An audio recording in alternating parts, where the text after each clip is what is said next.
Saam met julle lees in Matteus 28 vers 18 tot 19. Hoor wat sê die woord. En Jesus het nader gekom en met hulle gespreek en gesê: Aan my is gegee alle mag in die hemel en op aarde. Gaan dan heen, maak disippels van al die nasies, doop hulle in die naam van die Vader en in die Seun en in die Heilige Gees. En dan eindig hy om te sê: En leer hulle om alles te onderhou wat ek julle beveel het. Die Here gee ons hierdie opdrag om te sê: gaan uit en gaan maak disippels. Maar net voor hy vir ons daai opdrag gee, net voor hy vir ons sê, gaan uit en gaan maak disippels, kom die Here nader, en hy bevestig net weer eens sy posisie vir ons. Hy kom en hy kom sê, aan my is gegee alle mag, in die hemele en op die aarde. Die grootheid van God word vir ons hier weer uitgebeeld, voor hy vir ons die opdrag gee. Dit beteken, as jy hierdie lees, dan besef jy, dat die Here kan doen net wat hy wil, want hy het alle mag. Die Here kan gebruik net wie hy wil, want hy het alle mag. En dit is amazing, en ons raak opgewonde daaroor, en ons wil spring en skree en allerlei dinge, want in die naam van Jesus sidder die duisternis. Die duisternis sidder in die naam van die Here. Siekte vrees vir die naam van Jesus. Daar is krag in die Here. Daar is krag in sy naam. En net so wat ons opgewonde kan raak oor dit, en ons self opsaik, en kan sê, dankie Jesus, jy weet, amen, en laat die vuur val. Net so wat ons opgewonde raak oor dit, moet ons ook respek hê vir dit. Ons moet respek hê vir dit, my boetie en my sussie.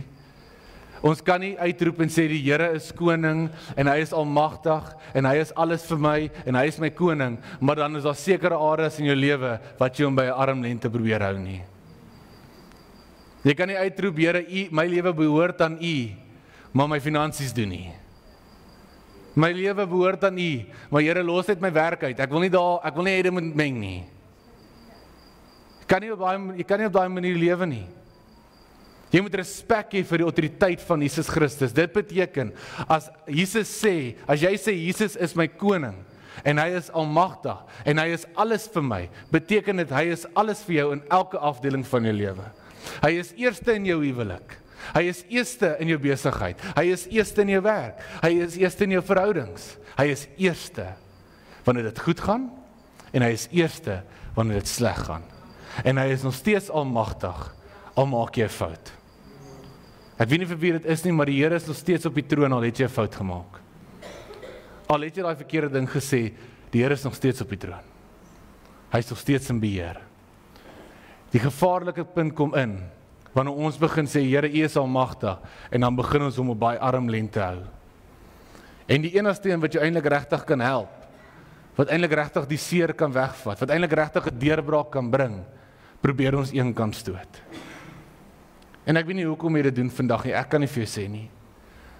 Dalk is dit seer, dalk is jy bang vir wat gaan gebeur, dalk is jy skaam, dalk is dit hoogmoed, 'n element van trots, om te sê, Here, ek gaan hierdie op my eie probeer uitfigure. En baie keer doen ons dit nie as doelgewis nie, ons doen dit net. En ek lees hierdie storie en ek begin aan hierdie dinge dink en ek wonder vir myself, hoe gaan ek hierdie verduidelik? Hoe gaan ek dit oordra op daai manier? Want die Here is tog ons Vader in die hemel, is hy nie? En die Bybel sê hy is 'n goeie pa. Hy is 'n goeie pa. Wie van ons sal vir ons kinders dan as hulle vra vir brood 'n klip gee? Hoeveel te meer sal die Here nie vir ons gee nie? Hoeveel te meer sal ons hemelse Vader nie vir ons gee nie? En as dit waar is, as dit regtig iets is wat jy glo, dan kan jy ons met alles na hom toe gaan. Maar ons word baie keer gekeer deur iets, want ons is bang van hoe hy gaan reageer. Of ons is bang om daai kant eintlik uit te bring. En ek wonder vir myself, hoe gaan ek hierdie verduidelik? En ek dink toe aan 'n storie, wat gebeur het toe ek 'n student was. Okay? Jy kan my nie judge, die Here sien jou. Ek was 'n student, ek het, jy weet, nog nie tot bekering nie. Nee, my nie. Daar was in my eerste jaar, toe koop my pa vir my 'n kar, en ons eer die Here vir dit, en ek kom huis toe vir die vakansie, dit was Desember, einde eerste jaar, koop hulle vir my die kar, en my pelle van Potch kom kuier toe by my in Zanie, okay? En ons gaan hoor, ons is nou te opgewonde, hulle kom die Vrydag daar aan, ek kry die Vrydagmiddag die kar, nee? Man, Nou jy ons nou, is nou tyd. So toe is ons met die kar nou uit, né? En die aand gaan verby en ons doen ons ding, ons is daar en op en af en ek stamp toe die kar. En die kar se bynaam was Duiker, want die eerste aand wat ek hom gekry het, is ek 'n duik in hom. Okay? So eerste aand duik. Nou stres ek. Ek dink my pa gaan my slag. So, hier is die waarheid. As ek in moeilikheid is, bel ek my pa. Alright? As ek wil skinder, bel ek my ma. Ek's jammer. Nee, maar ek bel my ma, ons kinder.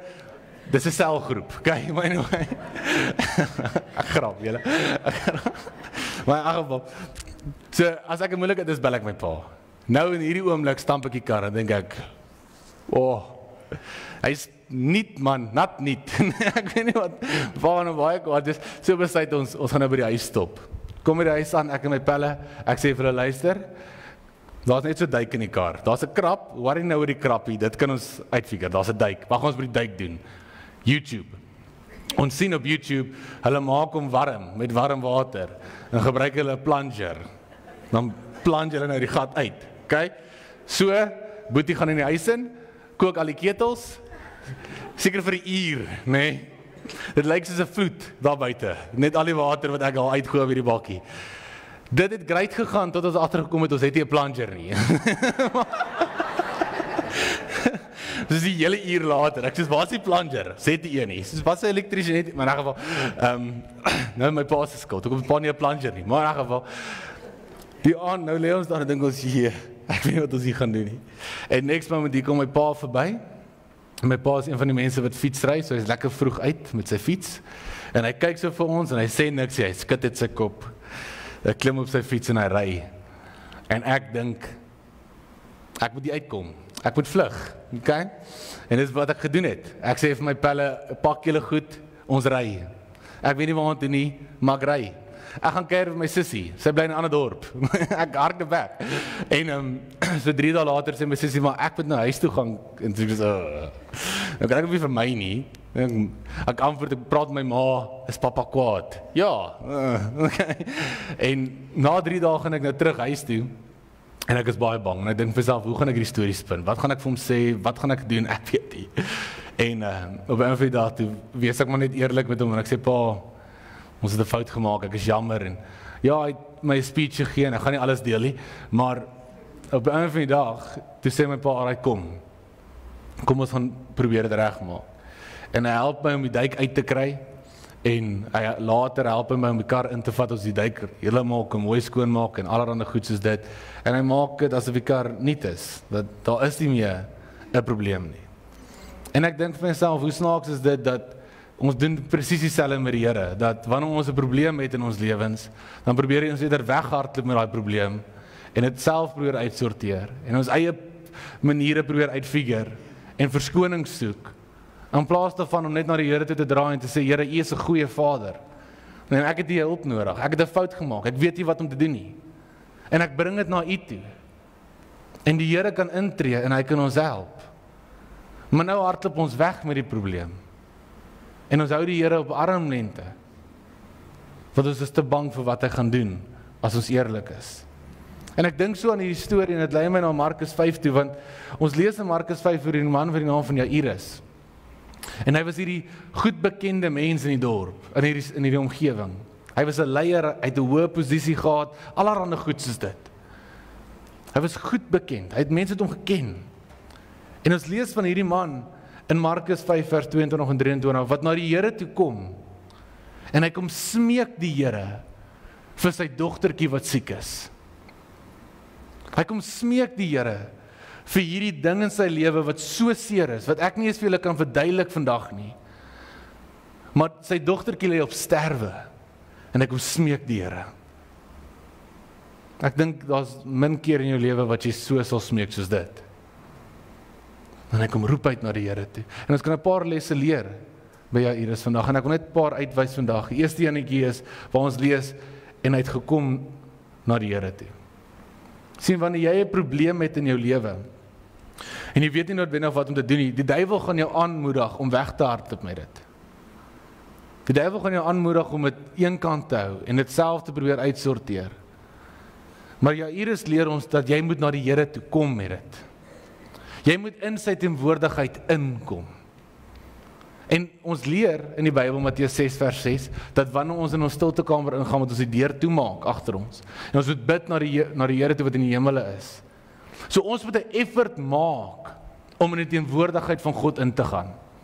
Die Bybel sê in Jakobus, nader tot God, en God sal tot jou nader.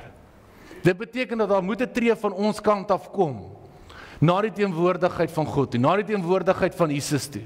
En dan sê die Bybel, soos ons nader, nader hy. Jairus wat hierdie hoë posisie gehad het, gaan na die Here toe, gaan in die teenwoordigheid van Jesus in. En al sy kennis en wysheid en wat hy gehad het, het hy geweet, kan hom nie meer help nie. Hy kom die teenwoordigheid van die Here. So die eerste ding wat ek vandag vir jou wil sê, met wat ook al probleme het, of wat ook al ding jy oor worry, of wat ook al agter daai deur is vandag, wil ek vir jou vra en vir jou herinner, jy moet in die teenwoordigheid van die Here inkom. Moenie dit afskeep nie. Daar is krag in die teenwoordigheid van Jesus Christus. Daar is krag. Die tweede ding wat ons leer van Jairus is wanneer die Bybel sê, toe hy hom sien, toe val hy by sy voete neer. Julle moet onthou dat hierdie ou was 'n welbekende mens in hierdie dorp. Hy het 'n hoë posisie gehad, mense het na hom gekyk. Hy het leiding geneem. En hierdie ou wat hierbo is, kom en hy val by die voete van Jesus neer. Hoekom? Want die tweede ding wat ek en jy moet doen is, ons moet onthou om onsself te verneder voor die kragtige hand van God. Die Bybel sê, verneder jou voor die Here, sodat hy op die regte tyd kan optel. Hoekom verneder ons onsself? Want ons sit onsself in die posisie dat die Here ons kan optel, maar nie net dit nie, ons sit God weer in die posisie dat hy is almagtig. Dat hy is bo, hy is koning. Dis hoekom ons onsself verneder voor die Here. Want ons sê, Here, U is ons koning, ons verneder onsself voor U. Ons het U nodig. Jairus kom hier en hy sê, Here, ek het U nodig, en hy sit alles by die voete van die Here neer. Die derde ding wat hy doen is, hy lê dit neer. Hy sê, Here, my dogtertjie is siek. Die Bybel sê vir ons in 1 Petrus 5 vers 7, wat so mooi is, hy sê, werp al julle bekommernisse na hom toe. Maar hoor wat sê hy na die komma, hoor haar, want hy sorg vir julle. Is dit nie so mooi om te weet dat die Here sorg vir ons nie? Dat die Here wil vir ons 'n uitweg bring. En die Here wil ons help deur hierdie situasie, maar hy wag vir ons om dit te werp na hom toe. Sien, wanneer jy al die moeite doen om in die teenwoordigheid van die Here in te kom, en jy dring deur, en jy roep uit, en jy verneder, ek wil vandag jou aanmoedig en vir jou sê, luister, jy hoef nie terug te hou nie. Jy hoef nie terug te hou nie. Net wat ons gesê het in die begin, die Here weet wat hy gekry het toe hy jou geroep het. Jy kan eerlik wees met die Here. Jy kan dit kom neer lê by die Here. Niks gaan hom skrikkie. Niks gaan hom skrikkie. Dit skrik ons. En die moeilike ding is, wanneer ons eerlik moet wees met die Here, moet ons eerlik wees met onsself, en dis nie lekker nie. Want dan moet ek vir myself sê, ek sukkel met hierdie. Alhoewel ek wil rondloop en sê, ek doen nie. Maar lê dit by die voete van die Here neer. En die vierde ding wat Jairus ons leer, is waar hy sê, hoor mooi sê, hy sê, kom, lê haar die hande op, sodat sy gesond kan word en sy sal lewe. Hoor die geloof wat hy toon. Die geloof om te sê, dat as u hande op haar lê, gaan sy gesond word. Die Bybel sê, dit is onmoontlik om God te behaag sonder geloof. Hy wat na God toe kom, moet glo dat hy is, en 'n verloner is, en hy loon die wat hom soek. Die Engels sê, he rewards those that seek him. Wanneer ons na die Here toe gaan, moet ons glo dat hy is, en dat hy so ons sal deurkom, en dit is belangrik, wat ons moet aan geloof vashou, want dit gebeur nie altyd net so nie. Wie van julle het al ooit iets gebid, en dan gebeur dit nie net so nie. Want wat die storie gebeur met Jairus, en ek glo dit, luister, ek glo dit in my hele hart. Ek het al gesien gebeur, hoe mense bid en vra, Here, kry hierdie verslawing uit my lewe uit, en in 'n oomblik is die verslawing weg. Ek het al gesien hoe mense in 'n oomblik genees word. Ek glo dit in my hele hart, dat die Here kan dit doen. Ek glo dit, met alles in my glo ek dit. Maar ek glo ook dat daar is sekere tye, wat jy 'n pad moet stap. En jy moet die geloof hou in die pad. Jy moet die geloof hou terwyl jy die pad stap. Nie dat die Here dit nie kan doen nie, maar dat hy dit gaan doen. En Jairus glo dat die Here dit gaan doen.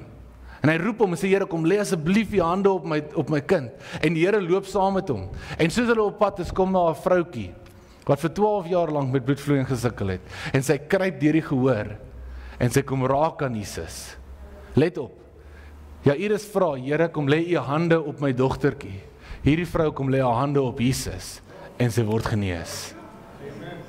Ewe skielik. Amen. Amen. Sy kom lê dit, sy benader na die Here toe. Het jy al ooit gebid vir iets, en dan net langs jou gebeur dit vir die persoon langs jou? Nee? Here, bring vir my genesing, en die persoon langs jou word genees. En dan denk jy, jy's aan een kant baie bly. Prys die Here, ons sing saam, amen. Maar aan die ander kant, as jy huis toe gaan, jy sal dalk nie vir almal sê nie, maar as jy huis toe gaan, dan vra jy, Here, wanneer is dit my beurt? Wanneer gebeur dit vir my? Imagine Jairus se oomblikie. Die Here is op pad na sy dogter toe, om haar te gaan genees, en ewe skielik stop hy, en hy sê, daar's krag uit my uit. Wie het aan my geraak? En hy begin dit toespreek. En kyk wat gebeur in hierdie oomblik, in Markus 5, dan lees ons vanaf vers 34, hy sê, hoorie, en hy sê vir haar, dogter, jou geloof het jou gered, gaan in vrede, en wees van jou kwaal genees. Hoor in vers 35, terwyl hy nog spreek, kom daar mense van die owerste van die sinagoges huis, en sê, u dogter is dood, waarom val u die meester nog lastig aan? Hoor al, terwyl Jesus nog spreek, kom hierdie persoon en kom sê vir hom, jou dogter is dood. Ek wil vir iemand vandag sê, beware of the messenger. Pas op vir die boodskapper. Pas op vir dit. Want daar gaan oomblikke wees in jou lewe, wat goed gebeur vir mense om jou. En as jy nie in die geloof van vashou, dat dit is hulle tyd en jou tyd kom, en die Here sê, dat op die regte tyd, sal ek die Here dit gou laat gebeur. As jy nie gaan vashou aan daai geloof nie, gaan jy begin bitter raak. En luister wat gebeur, bitterheid versmoor die saad van geloof, altyd. Altyd. As jy bitter raak, dan begin dit daai geloof, daai saadjie van geloof in jou versmoor. Dan begin jy toegaan vir dit. En dan begin jy daai negatiewe gedagtes glo. Want die vyand kom en sê, kyk, het gebeur met hulle, het gebeur met jou nie. En hoor die vraag, hy sê, waarom val jy die meester nog aan? Waarom val hy dan? Hy sê dit in Engels, hoor jy, why bother the teacher anymore? Why do you bother him anymore? Die vyand dit al ooit vir jou kom fluister, hoekom bid jy ooit nog? Hoekom probeer jy ooit nog? Sien, want dan begin ons vasgevang raak in hierdie oomblik, en ons begin hierdie leuen glo wat die vyand oor ons spreek, wat sê, dit is maar net hoe jou lewe gaan wees. En jy gaan nooit vrykom nie, en jy gaan altyd met dit sukkel, en dit is maar net hoe dit gaan wees van hier af vorentoe. Hoekom probeer jy ooit nog? Hoekom probeer jy ooit nog? Hoekom roep jy ooit nog uit? En dan begin die leuen die senterpunt word, die sentrale punt word van ons lewens, in plaas van die woord van God. Die woord van God wat vir ons sê, alles werk ten goeie uit vir hom wat lief is vir God. Die woord van God wat vir ons sê, dat ons is meer as oorwinnaars, deur hom wat ons lief het. Dan begin die leuen die middelpunt raak. En dit is iets wat jy begin glo. En ek begin dink aan hierdie storie. En ek vra vir myself die vraag, wat as wat ek mee sukkel? Wat as my realiteit, of wat voor my is, nie alleen is nie, maar realiteit is? Wat as die vyand vir my kom sê, dit raak nie beter nie, en al wat ek sien is, dit raak nie beter nie? Wat as die vyand vir my kom sê, dat dit gaan nie beter raak nie, en vir die laaste jaar van jou lewe, voel dit nie of dit beter raak nie? Wat doen jy dan? Want dan voel dit nie meer soos 'n leuen nie. Dan voel dit iewers skielik soos 'n realiteit wat jy nou in die gesig staar. En ek gaan na die woorde van Jesus toe en ek wonder vir myself, ek sê, Here, wat gaan ons doen oor dit? Want wat met Jairus gebeur is waar, sy dogtertjie is siek. Sy dogtertjie is op hierdie oomblik op haar einde en sy het gesterf. Nou wat? En hoor Jesus se woorde. Ek gaan dit in Engels lees, hoor jy. Overhearing what they said, Jesus told him, don't be afraid, just believe. Amen. Kan ek net ja, klap vir die hande, don't be afraid, just believe, that's amazing. Maar ek wil net gou met julle deel, bid vir my. Daar was 'n tyd in my lewe, wat as ek vir iemand gaan vra, wat moet ek doen oor hierdie situasie? En hulle sê vir my, glo net, was ek so frustreerd. Want ek dink vir myself, dit kan nie so eenvoudig wees nie. Ek het vir myself gedink dat daar moet meer wees as net glo net. Just believe. Nee? Just believe, what? Come on. Nee? En ek begin al meer besef die laaste rukkie dat ek het daai idee van glo net in 'n boksie gesit. Van om te sê just believe is om terug te sit en te dink, Here, doen net wat U wil doen. Maar in die storie van Jairus is dit nie wat dit beteken nie. Dis nie wat hierdie storie ons leer nie. Jairus het alles gedoen wat hy kan doen. Hy het na die Here toe gegaan, hy het homself verneder, hy het dit kom neerlê by die voete van die Here, hy het geloof getoon, hy het alles gedoen wat hy kan doen oor die situasie op sy hande, en hy het die Here aangeroep, en al wat hy nou oor het, is om te glo. Ek wil hê jy moet vandag weet dat al wat jy oor het vandag dalk in jou lewe, is net die geloof dat Jesus dit kan doen, wil ek hê jy moet weet, jy's op 'n goeie plek.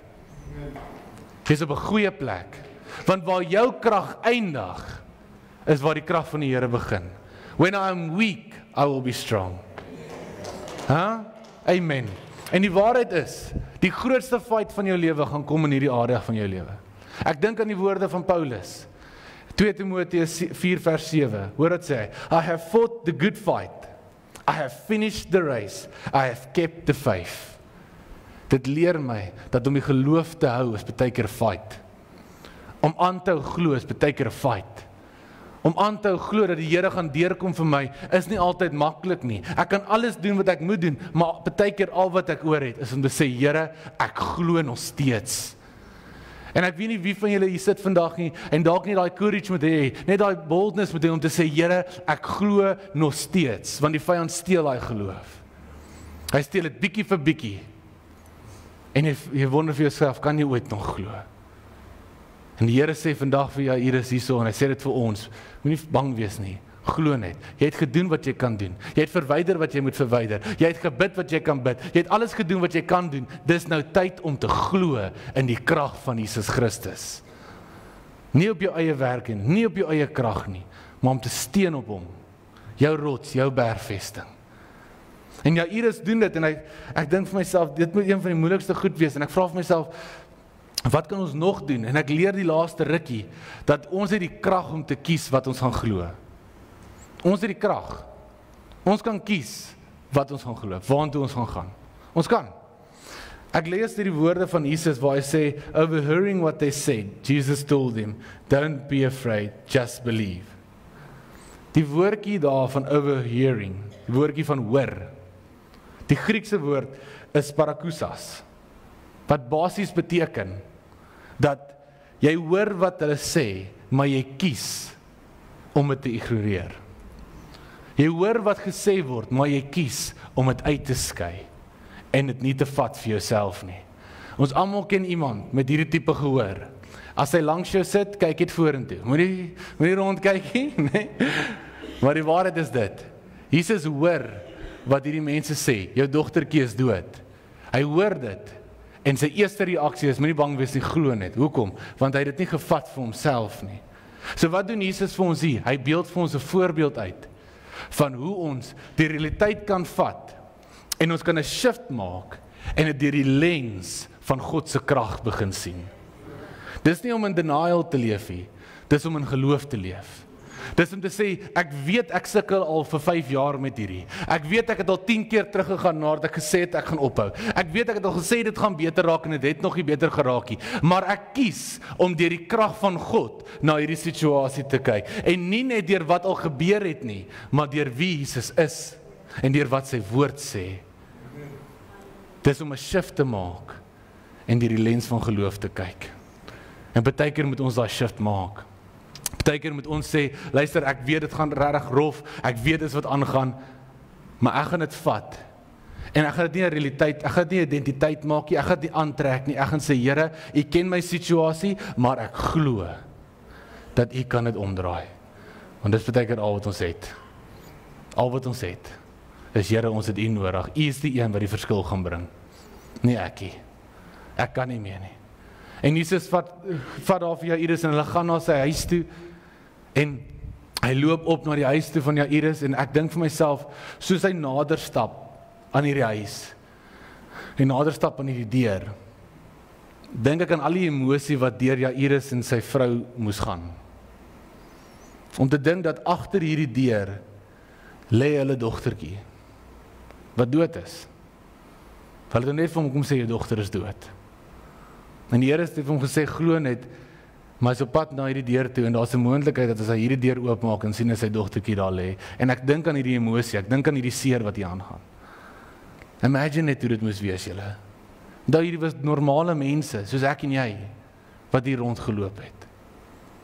En hulle loop na hierdie deur toe, en wat aan die binnekant is van hierdie kamer is seer. En is ongemaklik, en is teleurstelling. En is iets wat jy dalk nie nou aan wil raak nie, en is iets wat jy al probeer wegsteek vir so lank, maar die ding is, dit help nie, jy steek dit weg, en dit filtreer nog steeds deur in ander areas van jou lewe nie. En ons probeer dit wegsteek, en die groot ding is hierdie, baie keer kom ons tot by die deur, en dan sê ons dan bly ons net daar. En ons sê nie vir die Here om in te kom nie. En dis hierdie area, dis daai deur in jou lewe wat seer is vandag. Daai deur in jou lewe wat in die verlede al jy probeer deurwerk het, maar dit het nie uitgewerk nie. Jy weet nie meer of jy kan probeer nie. En daar is nie regtig meer hoop nie. Dis by daai deur wat ons die Here probeer buite hou. Maar hoor hierdie skrifgie van Openbaring 3, vers 20 wat sê, kyk, ek staan by die deur en klop. As iemand my stem hoor en die deur oopmaak, sal ek ingaan na hom toe en saam met hom maaltyd hou en hy met my. Ek hoor vandag hoe die Here by 'n deur staan in jou lewe wat jy toegemaak het vir hom en hy klop. Want hierdie skrifgie was nie geskryf vir mense wat nie die krag van die Here ken nie. Hierdie skrifgie was nie geskryf vir sondaars wat nog die Here ontmoet het nie. Hierdie skrifgie was geskryf vir 'n kerk wat vergeet het hoeveel krag is in Jesus Christus. En die Here kom herinner hulle, ek is by die deur en ek klop. Ek klop. En daar is 'n deur in jou lewe vandag wat seer is en dat jy nie aan wil dink nie. Maar ek weet vandag dat die Here staan by daai deur en hy sê hy klop. Hy wil inkom. Hy wil inkom in daai kamer en hy wil inkom in daai teleurstelling en hy wil inkom in daai seer. Hy wil inkom in daai verhouding wat gebroken lyk. Hy wil inkom. Hou op die Here op 'n armlengte hou. Hy klop by die deur vandag. Hy's nog nie klaar nie. Want wat gebeur toe Jesus by die kamer instap? Vers 41. Die Bybel sê hy stap in, hy gryp die dogtertjie by die hand en hy sê Talita kumi, wat beteken staan op. En sy staan op en hulle almal is verwonderd en sy hardloop rond want sy was 12 jaar oud en hulle is opgewonde en hulle spring. En daar's 'n wonderwerk wat gebeur. Toe Jesus in daai kamer instap, bring hy genesing. En dis presies wat hy wil doen as jy die deur sal oopmaak. Hy bring genesing. Hy bring nuwe lewe. Hy bring nuwe kansse. En hy bring nuwe hoop. Hy bring 'n nuwe hoop, want die duiwel het jou hoop gesteel. En die duiwel het jou moedeloos begin maak. En die vyand het daai vrede probeer steel. Maar wanneer jy daai deur sal oopmaak, gaan die Here inkom en ek sê vir hulle vandag, hy bring vir jou nuwe vrede. En ek weet vandag, my boetie en my sussie vanoggend ook gebid het, wys die Here, dit is my baie duidelik, jy is bang om oop te maak, want mense het in die verlede jou gespot daaroor.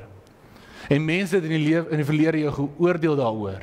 Maar ek wil hê jy moet weet, dat die een wat by die deur is, gaan jou nie oordeel nie. Die een wat by die deur is, gaan jou nie alleen los nie. Hy gaan jou optel, hy gaan jou vashou, en hy gaan intree in daai situasie in, en hy gaan vir jou nuwe hoop bring. Maar jy moet die deur oopmaak. En ek wil afsluit met hierdie, in vers 40 is daar mense buite, wat vir Jesus lag, toe Jesus sê, die dogtertjie is nie dood, sy slaap het. En hulle lag toe vir hom. En net toe hy voor hy instap, toe jaag hy hulle uit. En hier is wat die Heilige Gees my wys, is dat soos die Here in jou kamer gaan instap, gaan daar sekere goed uitgejaag word. Sekere goed gaan uitstap. Sekere dinge gaan moet uitstap. Sekere goed gaan die Here uitjaag, en sekere goed gaan jy moet ophou doen. Jy gaan moet begin nee sê vir sekere dinge. As jy wil hê die Here moet daai genesing bring. Maar ek wil vandag vir jou sê, dat daar 'n klop aan jou deur. En ek wil jou herinner, Wie is by die deur?